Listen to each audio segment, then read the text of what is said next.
we strike a righteous blow to the drug dealers, narcotic traffickers, and criminal cartels that we've all been hearing so much about for so many years, and very little has been done. And we take a historic step toward justice for every family touched by the fentanyl scourge as we sign the HALT Fentanyl Act into law. Good job.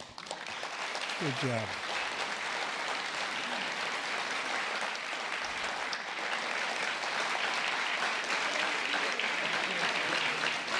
Well done. Well done. Thank you very much.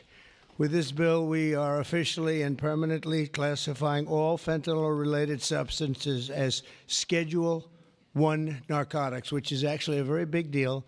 It doesn't sound like much. It's a big deal, as they will tell you, meaning anyone caught trafficking these illicit poisons will be punished with a mandatory 10-year minimum sentence in prison.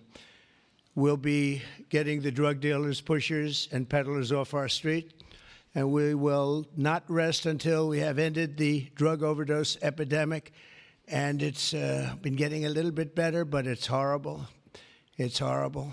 We're going to end it once and for all. And we're pleased to be joined on this occasion by my future DEA administrator. He's going to be a very important position, Terry Cole. Where's Terry Cole? Hello, Terry Cole.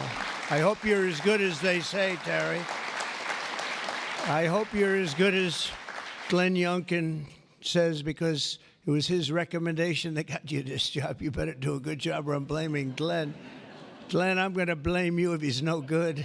And who the hell knows, but I have a feeling he's going to be great. Is he that good? All right, good. You better be good.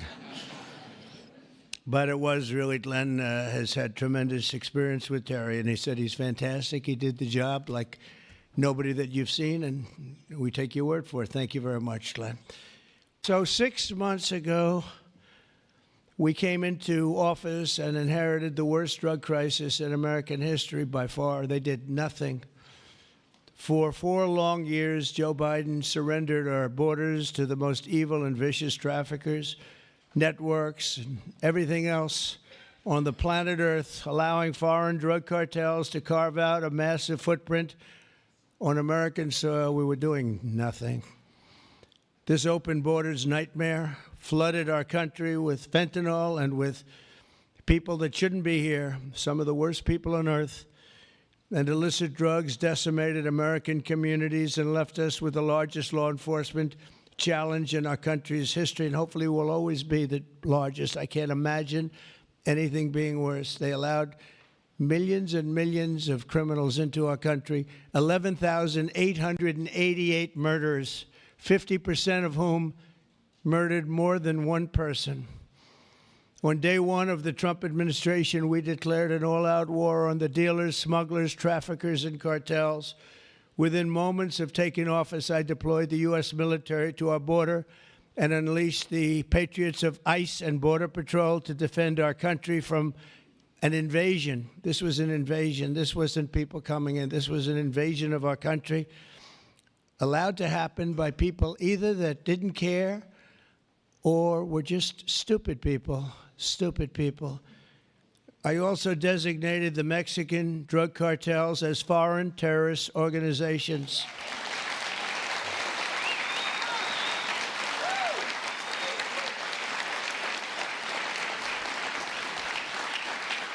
And within a few short weeks, believe it or not, if you remember, now we've even surpassed that, but we achieved the most secure border in U.S. history. And last month, we had the lowest number of illegal border crossings ever recorded. We had in June, the number was actually 0. Now, even I don't believe that, but we're going to take it. How can you go from hundreds of thousands to 0? But that's what they say. And these are very liberal people that do the recording, so I think we're going to have to take it. But the number was 0 in June. Can't get much better than that, right? On day one, I signed executive orders to create new Homeland Security task forces, marshaling the full power of federal law enforcement to eradicate transnational criminal networks and traffickers from our soil. We wanted them out. 2 weeks ago, we secured the resources necessary to achieve that mission when I signed the One Big Beautiful Bill into law. And I want to thank you all. I want to thank you.